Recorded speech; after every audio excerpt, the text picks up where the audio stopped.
Mahagauri recording studio Saharsa. सुनो हो बाबा भोला भंडारी,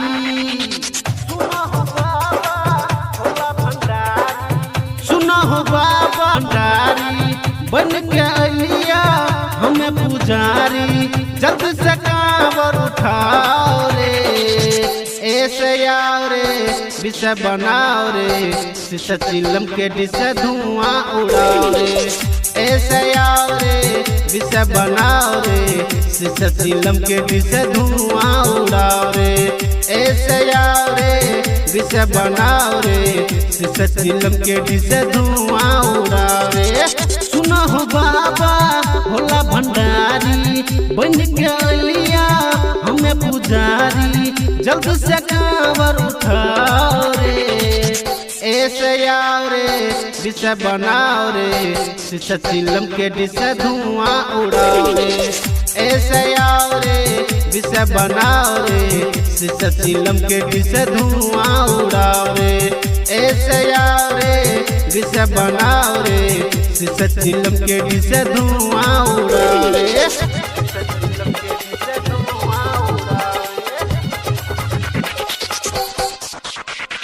डीजे आनंद राज, डीजे आनंद राज, सिमरी बख्तियारपुर, सिमरी बख्तियारपुर।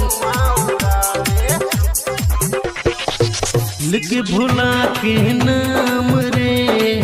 करबै गंगा स्नान रे,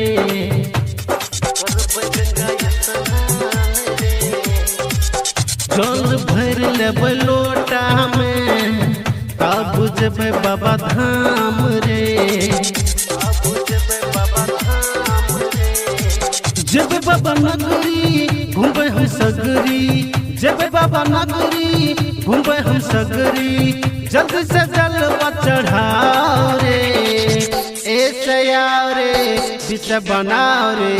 शीशा चिलम के डिसे धुआं उड़ाओ रे, ऐसे आओ रे, विषय बनाओ रे, शीशा चिलम के डिसे धुआं उड़ाओ रे, ऐसे आओ रे, विषय बनाओ रे, शीशा चिलम के डिसे धुआं उड़ाओ रे।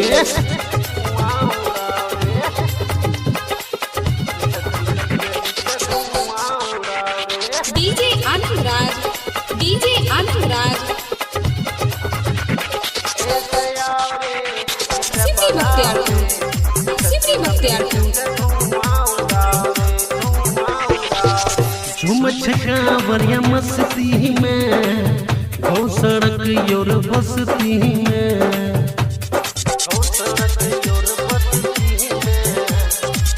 गाजा पिके छहटोच रे, कोई न लाग छ सुस्ती में, कह छ राइटर पवन परवाना, दुनिया में भोले के सब दीवाना, जोर से नहरा लगाओ रे, ऐसे आओ रे, विषय बनाओ रे, शीशा चिलम के डिसे धुआं उड़ाओ रे, ऐसे आओ रे, विषय बनाओ रे, शीशा चिलम के डिसे धुआं उड़ाओ रे, ऐसे आओ रे, विषय बनाओ रे, शीशा चिलम के डिसे धुआं उड़ाओ रे।